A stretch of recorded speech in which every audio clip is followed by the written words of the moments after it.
Marlene, pasok na.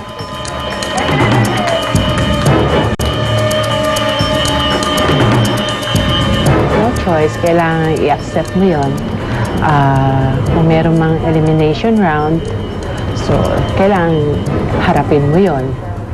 So, may konting kaba. Hello, magandang araw, Blue Marlene. Gaganda ng smile niya. I like it. I like the positivity. Very good. Kahit natalo, dapat positive. Pero bakit kayo natalo? During our first mega showdown, kayo nanguna. 96 points with a total of 101 points. Congratulations, Blue Team. Minsan, dalawa ang dahilan kung bakit nananalo tayo tapos sa susunod na pagkakataon natatalo. Una, hindi pinapangalagaan. Nagiging kampante masyado.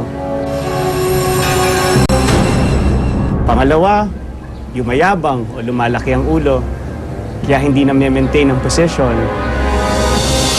Ting, leader, what happened? Nung una po, okay po talaga kasi very smooth yung ginagawa namin. Tapos while ongoing po yung pagluluto namin, pag sinecheck kami ng judges, okay naman po lahat, wala naman masamang comment. So nakita nila yung teamwork, nakita nila smooth yung takbo nung ginagawa namin.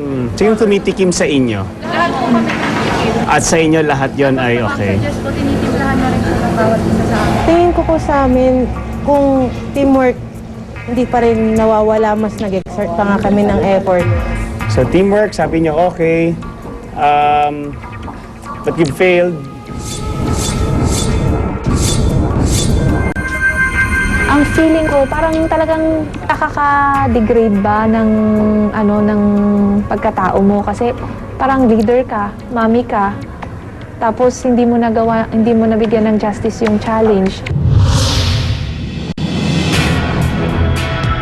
Sa elimination showdown na ito, bibigyan namin kayo ng pagkakataong makabawi at makabalik sa kompetisyon. Ang elimination showdown na ito susubok sa bilis ng inyong isip at lawak ng kaalaman ninyo sa mga tipikal na putahing Pinoy. 50-50 talaga. Kasi inisip ko mga kalaban ko, mga mami eh. Balikan sa pagluluto sa kusina. Blue Marlene, please take your positions. Bago tayo magsimula, ilan ba ang may mga anak na sa inyo? Taas kamay. 3! At natalo kayo ng isang team na meron lang isang member nilang may anak. Ay talaga, hindi ba masaya mga anak sa niluluto nyo? Masaya nga eh. Hindi po kasi kami hirap magpakain sa anak namin ng gulay. Eh, Wala naman masyadong gulay dun sa niluto nyo. Hello? sa soup po, mayroon marami. O soup na nga lang yun, oh. Hindi na halos gulay tawag doon. Ang ating elimination showdown, ang pangalan nito ay Name That Recipe Game. Maaari nyo nang tanggalin yung red na tela dyan sa harapan ninyo.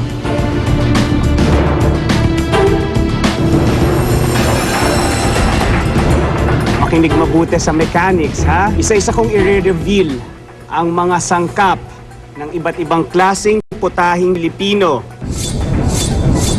Kapag sa tingin nyo, alam nyo na ang sagot, maaari nyo nang pindutin ang bell.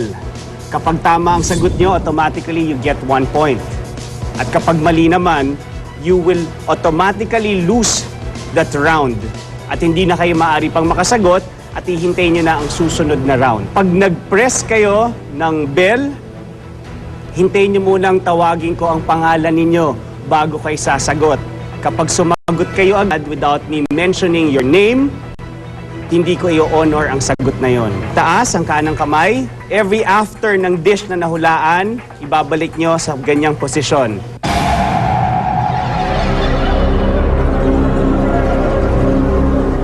Cooks, pasiklaban na.